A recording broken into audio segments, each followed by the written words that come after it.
आइए अब शांत रहिएगा। आर्थिक जीवन क्या है आप देखिए। हम इसको बंद कर देंगे तो चार्जर ना। देखिए आर्थिक जीवन में आप लोग देखिए जब भी सोचिए तो सामाजिक जीवन में क्या सोचना है। माता पिता, मैं रख दूंगा हमारे सबसे बड़ा दुश्मन मैं रखो। माता पिता बोली सुन ले रही है, एक बार ऑब्जेक्टिव मारिए क्लियर है। माता पिता ऐसे बताइए ऋग्वेद में मांसो अब शांत रहिए। ऋग्वेद में मातृ सतात्मक था कि पितृ सतात्मक? कौन सतात्मक था? अच्छा अब कोई दिक्कत नहीं है। अब आता है ऋग्वैदिक काल का आर्थिक जीवन। ऋग्वैदिक काल का क्या था? आर्थिक जीवन। बोलने तो पूरा हो गया, उस पर चर्चा नहीं करेंगे, ठीक है? तो चर्चा करना बेवकूफ़ी है कि वो कल का फेज था। आज का फेज है आर्थिक जीवन। आर्थिक का मतलब होता है पैसा कौड़ी। पैसा कौड़ी समझ रहे हैं ना? पैसा कौड़ी, आर्थिक स्थिति खराब है यानी पैसा की स्थिति खराब है। तो देखिए पहले आर्थिक जीवन में कैसे पैसा आता था? खेती करने से पैसा आता है कि गेरू जानवर पालने से कि गाड़ी चलाने से, सबका अलग अलग है। कोई है तो ब्रोकरी से पैसा आता है ना? आपके जीवन में पहले के आपसे हम पहले छोटा मोटा ऑब्जेक्टिव पूछेंगे। ऋग्वेद में बताइए आर्थिक जीवन का मुख्य आधार क्या हो सकता है? कृषि हो सकता है कि नहीं हो सकता है? ऋग्वेद का आर्थिक जीवन में कमाई का मुख्य आधार कृषि था कि पशुपालन था कि व्यापार था?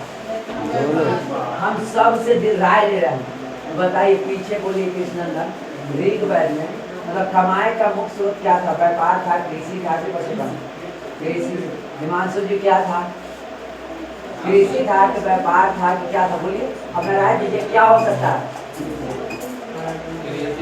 कृषि। आप लोग अलग से क्या हो सकता है? कृषि। आप लोग क्या हो सकता है? कृषि। ऐसे सब जाने कृषि खेती से नहीं कमाएगा। अरे गधों में गधेश में गरीब कृषि का चर्चा नहीं था।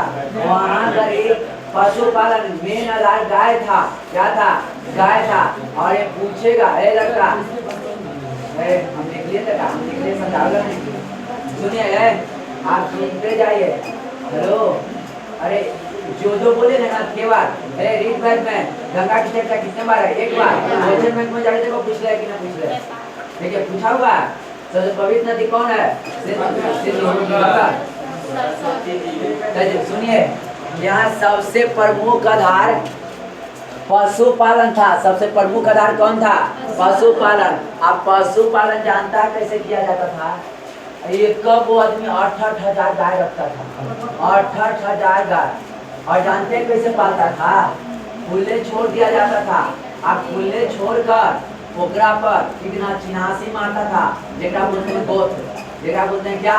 गोत्र। गोत्र गोत्र। जैसे हम लोग हैं तो हम लोग के गोत्र है, गाय से आया है गोत्र। गाय हम लोग गोत्र हैं। कौन गोत्र का है सबको पता चला है। कौन गोत्र का है राशि देखा जाता है, गोत्र से पता चलता है, ठीक है ना? गोत्र। तो देखिए गाय से चिन्हासी दिया जाता था। हम लोग के भी चिन्हासी है।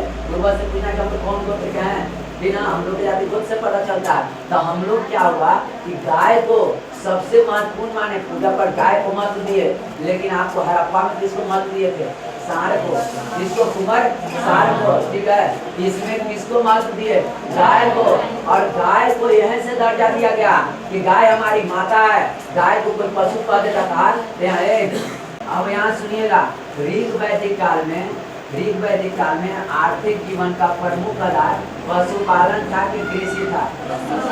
क्या था? पशुपालन था कि कृषि था?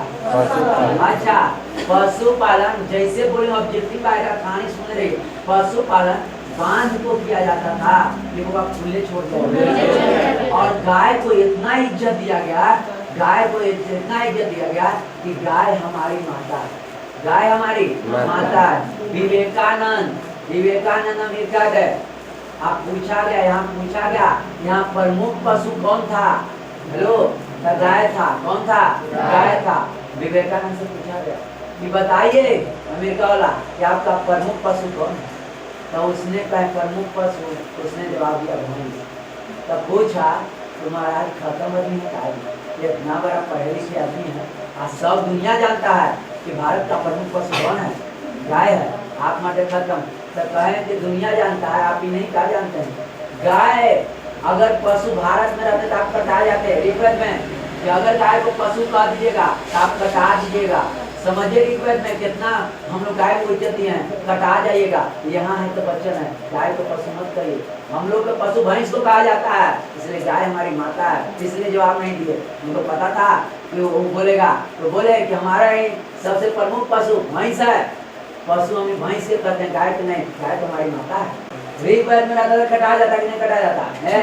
देखो ऋग्वेद काल से आज कोई कहेगा कि गाय को हम लोग माता कहते हैं, किस काल के से?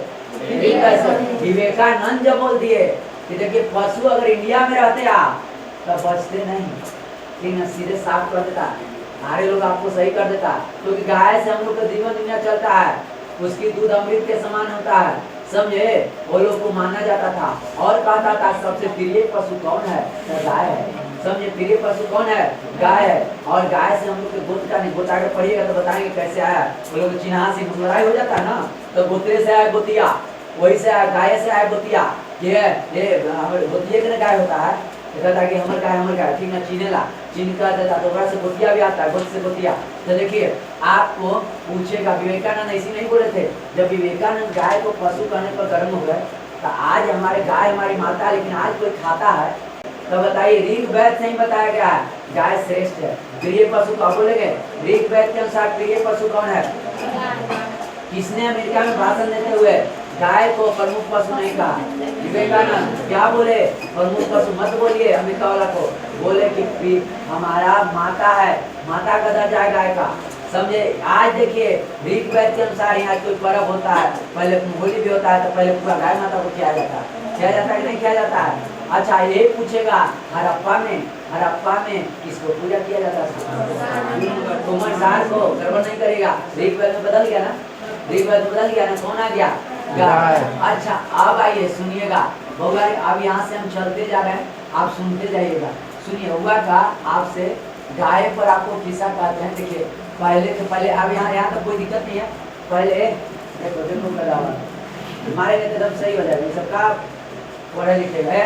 पहले गाय को जो दूधता था, तो पहले गाय जाए तो पुरुष लोग चरावे जाता था। आप लोग पुरुष लोग गाय चराने जाता था, ठीक है, गाय चराने जाता था।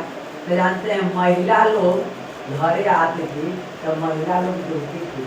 और पहले था शादीशुदा महिला नहीं दूध सकती है, ठीक है ना, शादीशुदा मतलब ऋग्वेद में शादीशुदा महिला गाय नहीं दूध सकती है, ठीक है ना।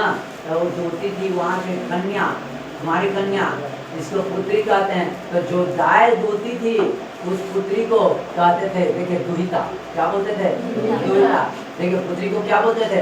दुहिता। क्या बोलते थे? दुहिता। जो गाय दूधता था उस पुत्री को क्या बोलते थे? दुहिता। हमारी कन्या गाय को दूधती थी, समझे। अब आपसे यहाँ जैसे जैसे बोला वो सब ध्यान देते जाइएगा। बताइए हमारे यहाँ ऋग्वेद में सबसे कौन बोला? लक्षण में गाय अपना काम करके आना, बीच में नहीं ले जाओ, तो रहे। फिर ये पशु कौन था? गाय। गाय को कौन दूधता था? महिला की पुत्री, कुमारी पुत्री, ठीक है ना। और उस पुत्री को क्या बोलते थे? दुहिता। क्या बोलते थे? दुहिता। अब बताइए, कहिए कि सर गाय के खाली दूधवे खाता था? सुनो, वो घड़ी गन्ना भी था और चावल भी होता था, लेकिन गौन फसल था। गौन को तो दूसरा गौन फसल था। पूछेगा कि ऋग्वेद में कृषि कौन फसल था? गौन फसल। सुनते जाइए, गौन के मतलब दूसरा प्रमुख फसल होता था। वहाँ खीर लोग खाना पसंद करते थे। जब खीर कैसे बनता था? दूध चावल मिल गया और गन्ना को क्या करते थे? गाड़ देते थे, तो चीनी का काम करता था, समझे। गन्ना प्रमुख। आप पूछेगा, एक और पूछेगा कि देखिए भारत के मूल फसल कौन है? तो मूल फसल तो याद रखिएगा, गन्ना और कपास। गन्ना और मूल तो मतलब समझते हैं, जिसका शुरुआत भारत से हुआ है उसको मूल फसल बोलते हैं। तो भारत से विश्व में सबसे पहले भारत से फसल का शुरुआत दो होगा, गन्ना और कपास। ऐसे जनरल ऑब्जेक्टिव आ सकता है कि देखिए भारत के दो मूल फसल कौन था? तो गन्ना और कपास। मूल तो मतलब कोई रख लेता है, मूल तो मतलब समझेगा कि जिसका शुरुआत जहाँ से हो गए भारत से होगा, मूल फसल कहते हैं, समझे। अब फिर बोल रहा हौरा कि भारत की मूल भाषा है, हौरा तो भारत की मूल भाषा है कि ना? हाँ, तो भारत की मूल भाषा समझ लो।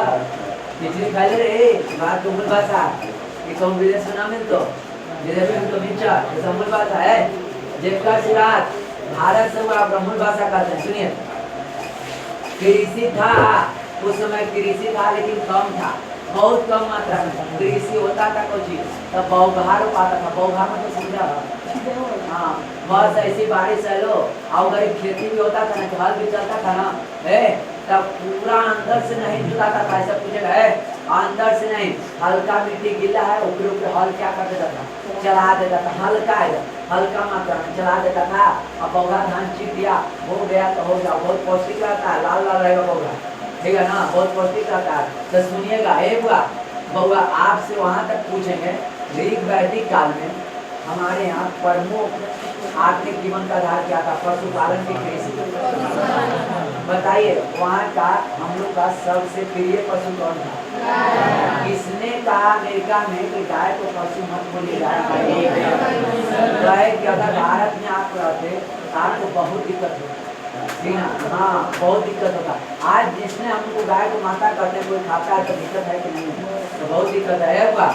तो देखिए, बताइए, जो गाय को शादीशुदा कन्या धोती थी कि कुमारी कन्या, जो धोती थी उसको क्या बोलते थे? बहुत अच्छा। अब बताइए, पूछेगा ऋग वैदिक काल में सब पालतू था। घोड़ा भी पालतू था, सांड पालतू था, कुत्ता भी पालतू, सब पालतू था, सिर्फ एक को छोड़कर हाथी पालतू नहीं था। पूछेगा आधे को हड़प्पा में कौन पालतू नहीं था? घोड़ा हाथी को पालतू नहीं था, याद रखिएगा। और इसमें कौन पालतू नहीं था? सिर्फ हाथी को याद रखिएगा, हाथी पालतू, बाकी सब पालतू था। आइए, यहाँ कृषि होता था लेकिन बहुत कम होता था, कौन फसल था? आइए, प्रमुख फसल पूछेगा, बउआ प्रमुख फसल कौन था? यव जो मतलब होता है जौ, जौ की रोटी होता है। यव का मतलब क्या? जौ। प्रमुख फसल कौन था? यव। उसके बाद है यार गेहूँ, तो गेहूँ को वैदिक भाषा में गोधूम बोलते हैं। क्या बोलते हैं? गोधूम। क्या बोलते हैं? गोधूम। और वो गरीब होगा जैसे बकरी को गरीब आजा बोलते थे, आज ये संस्कृत शब्द आजा है। आरी के मतलब भेड़ होता है, एक आरी के मतलब शत्रु होता है। संस्कृत पढ़िएगा ना, तो एक आरी के मतलब शत्रु होता है, और एक आरी के मतलब क्या होता है? क्या होता है? हाँ, या एक आरी के मतलब होता है तनिक, ना, या आलू कटू बोलता है ना, बीच में बोलता है, खाना बोलते हैं ना, या अटूट आरी कटू कमरिया के छोटे से लाठी तरीके। एक आरी के मतलब को हेलो आपसे पूछेगा कि बोलो, उगर भेड़ पाला जाता था, बकरी पाला जाता था, धान की खेती होता था। लेकिन उत्तर वैदिक पढ़िएगा तो देखो, धान को यहाँ धान बोल रहे हैं, धान को धान बोल रहे हैं, लेकिन उत्तर वैदिक पढ़िएगा तो धान को व्रीहि बोलेंगे। और कहेंगे आज सबसे उच्च किस्म के चावल को महाव्रीहि बोलेंगे। महाव्रीहि जैसे बासमती चावल हो गया, उसको बोलेंगे महाव्रीहि। उत्तर वैदिक जाइएगा ना तो महाव्रीहि बोलेंगे। हम पूरा अगर में डाल के आप पूरा पूछेंगे जो बोल रहे हैं, जो न बताया उसको बड़ी मार मारेंगे। इसे पूरा कठिन हम देख रहे हैं, जितना फिरेंगे। अब फिर से हम बोलेंगे, बताए ऋग वैदिक काल में आर्थिक जीवन का प्रमुख आधार पशु की कृषि। पशु, प्रिय पशु कौन था? गाय था। अच्छा, गाय से हम लोग के गोत्र मिला, उससे क्या मिला? गोतिया। गाय से गोतिया बना, ठीक है, जिना से। अच्छा, तुम्हारी कन्या धोती थी कि शादीशुदा? तुम्हारी कन्या को पुत्री जो धोती थी उसको क्या बोलते थे? दुहिता। अच्छा, किसने कहा था अमेरिका में जाके गाय पशु नहीं हमारा माता? हाँ, और बताइए, क्या हाथी पालतू है? ऋग वेद में नहीं है। क्या कृषि है? बहुत कम है। कौन फसल है? बताइए, प्रमुख फसल यव तो मतलब जौ। गेहूं को क्या बोला जाता था? गोधूम। क्या बोला जाता था? याद रखिएगा वो सब। और बताइए, बकरी को आजा और भेड़ को आरी। ऋग वैदिक में चावल, धान को धान बोला जाता था, चावल को। आइए, उत्तर वैदिक में जाएगा व्रीहि, और उच्च कोटि के चावल को महाव्रीहि। समझे? अब ये लाइन पूरा पूछेंगे तो बता दो बेटा। एक गोधली बाग चलते तो पीछे से बोल रहे हैं, हम जान कर रखे हैं। गोधली बाग 1, गोधली बाग 2 है। गोधली का मतलब होता है कि पहले गाय होता था, गाय सांझ को आता था। गोधली का मतलब गोली लेते आता था। पहले जानते हैं टाइम कैसे देखा जाता था? पहर, दोपहर, 3 पहर, 4 पहर, तब गोधली होता था। समझे? दोपहर हो गया तब खड़ा देखा है, आधा समय बीत गए, 3 पहर हो गया तब 3 बज गए लोग, मतलब ये आप कहता था 4 पहर तक सूरज जो अब डूबने वाला है, जब शाम होने वाला है। और गोधली कहा जाता था सूरज जैसी डूबा उसके समय बिना, तो वही समय गाय चढ़ के आता था, एकदम धूली लेके आता था, उसी को गोधली कहते हैं। यानी गोधली का मतलब होता है शाम के बेला। गोधली का मतलब क्या होता है? गोधली का मतलब क्या होता है? शाम के बेला। अब यही करिए, एक हिरण्यकश्यप था, हिरण्यकश्यप को ये वरदान मिला था कि ना ऊपर मरेंगे ना नीचे मरेंगे, ना सुबह मरेंगे ना शाम के ना दोपहर के, ना आदमी से कोई से नहीं मरेंगे। तो आपको बुआ बोले क्या था? ठीक है, तो जानते हैं भगवान के लीला, भगवान चाहे कि ठीक है, क्या किए ना कि सूरज जैसी डूबा,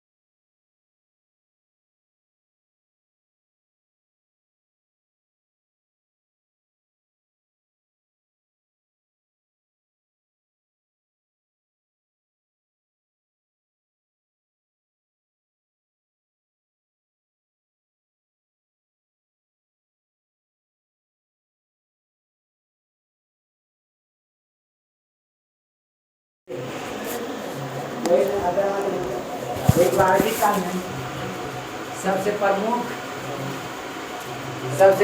पशु गाय थे। इज्जत देना गाय थे, गाय थी। सबसे वैदिक काल में सबसे प्रमुख पशु गाय, सबसे प्रमुख पशु गाय थे। और वो तो बोले थे माता ने दादा जी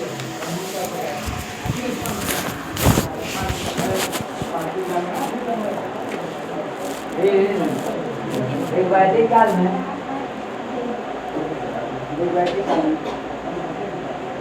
हाथी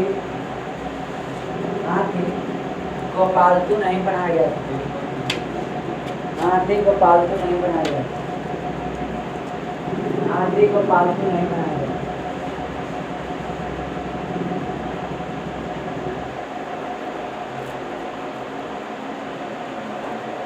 हाथी को पालतू नहीं बनाया। हाथी को पालतू नहीं बनाया। आगे स्टार मत लिखो। ऋग्वैदिक काल में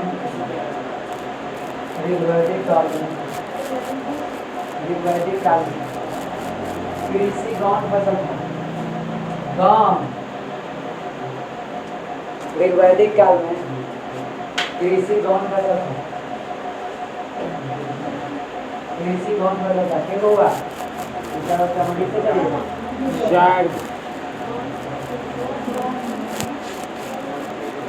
गौन नहीं लिखाएगा। देखिए ऋग्वैदिक काल में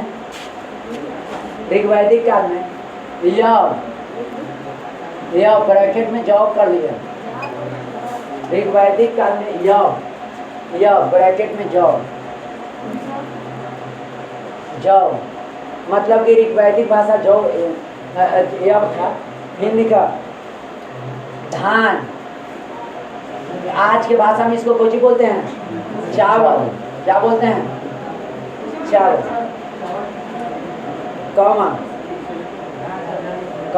कपास की खेती की जाती थी। रुक जाइए, क्या लिखे? अच्छा रुक जाइए।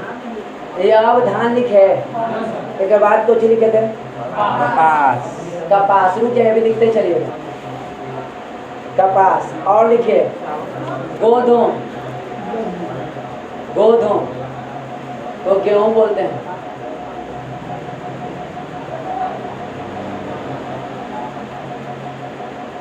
तथा गन्ना की खेती की जाती थी। ऋग्वैदिक काल में, ऋग्वैदिक काल में, ऋग्वैदिक काल में यह ब्रैकेट में जौ प्रमुख फसल थी। यह हाँ प्रमुख फसल थी। मतलब प्रमुख फसल तो क्या थी आपको? यह प्रमुख फसल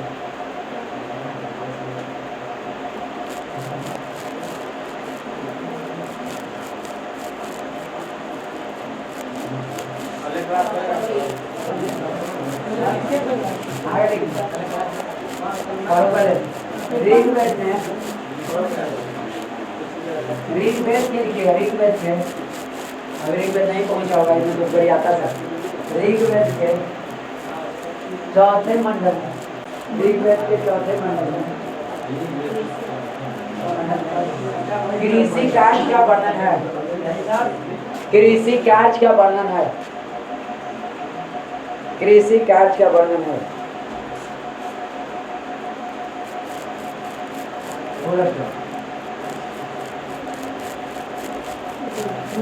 ऋग्वेद में, हाँ अगला टर्म ऋग्वेद में हल के लिए, हल के लिए लांगल, लांगल, लांगल, हल ऐसे नहीं रहता था, ऐसे करके हल के लिए लांगल, लंगड़ा नहीं तो रहता था, लांगल, कौमा, खाद के लिए करीसु, खाद के लिए करीसु, खाद के लिए करीसु,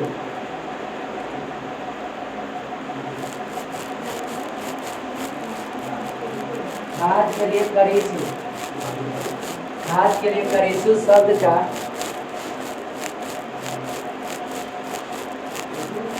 खाद के लिए करीसु शब्द का प्रयोग किया गया है। खाद के लिए करीसु शब्द का प्रयोग किया गया है।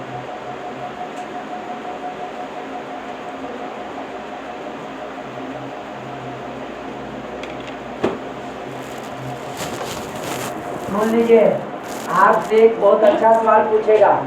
ऋग्वेद में लोहा और चांदी का प्रयोग नहीं किया गया है। याद रखना, सोना का प्रयोग है, ठीक है ना, तांबा का प्रयोग है, कांसा का प्रयोग है, लोहा का नहीं है, चांदी का नहीं। लिख लीजिए, पूछा ऋग्वेद काल में,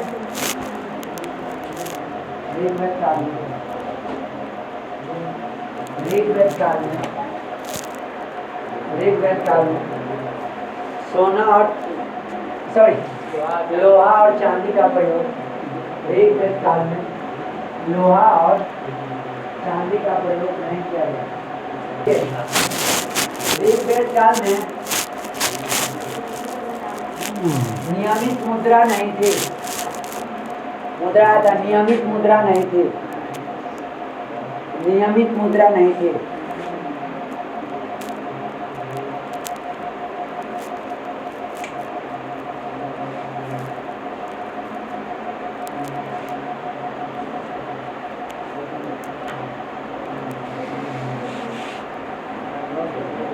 ऋग्वेद काल में मुद्रा नहीं। आगे लिखे, ऋग्वेद काल में, ऋग्वेद काल में, ऋग्वेद काल में व्यापार के लिए, व्यापार के लिए, व्यापार के लिए वस्तु विनिमय प्रथा की प्रचलन है। वस्तु विनिमय प्रथा की प्रचलन है। वस्तु विनिमय प्रथा की प्रचलन है। वस्तु विनिमय प्रथा की प्रचलन है। लिख रहा है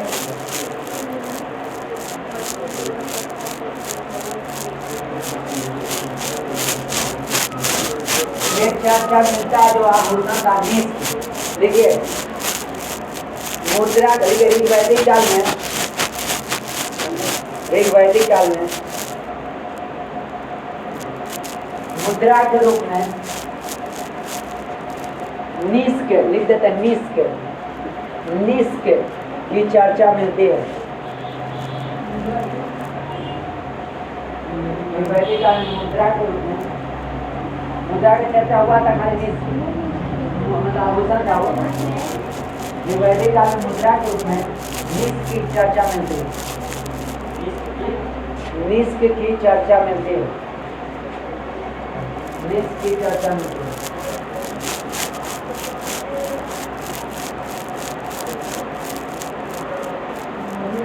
निष्क एक स्वर्ण आभूषण था। हाँ, निष्क एक स्वर्ण आभूषण था। हाँ लिख लो, निष्क एक स्वर्ण आभूषण था। पूरा मिटाइए, साहब है।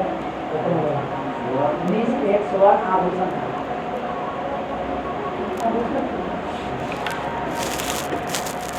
निष्क एक स्वर्ण आभूषण।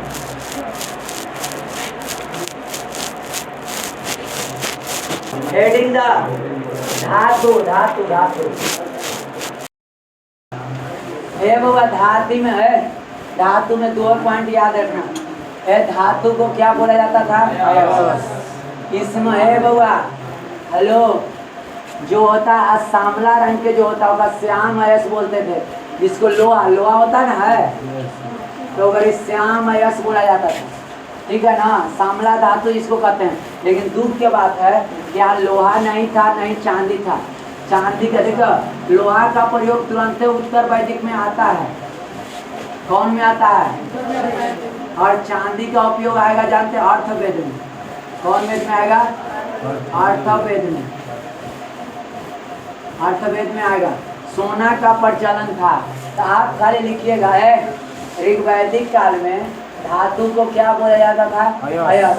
ऋग्वैदिक काल में लोहा और चांदी का वर्णन नहीं है। ऋग्वैदिक काल में सोना का वर्णन है, ऋग्वैदिक काल में चांदी का वर्णन नहीं मिलता है, यह अर्थवेद मिलता है। ठीक है, लिखिए तो धातु लिख के धातु चलोगा लिखा।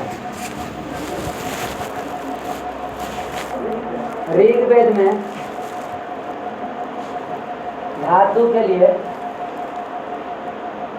धातु के लिए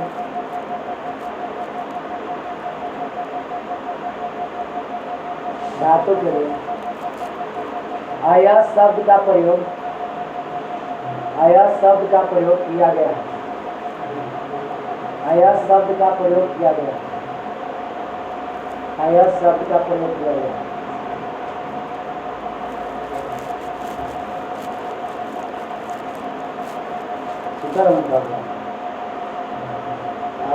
शर्म नहीं लगता है। ऋग्वेद में धातु के लिए शब्द का प्रयोग किया गया, समझे? अगला लिखिए, ऋग्वेद में, ऋग्वेद में, ऋग्वेद में लोहा चांदी का वर्णन नहीं है। लोहा चांदी का वर्णन नहीं है,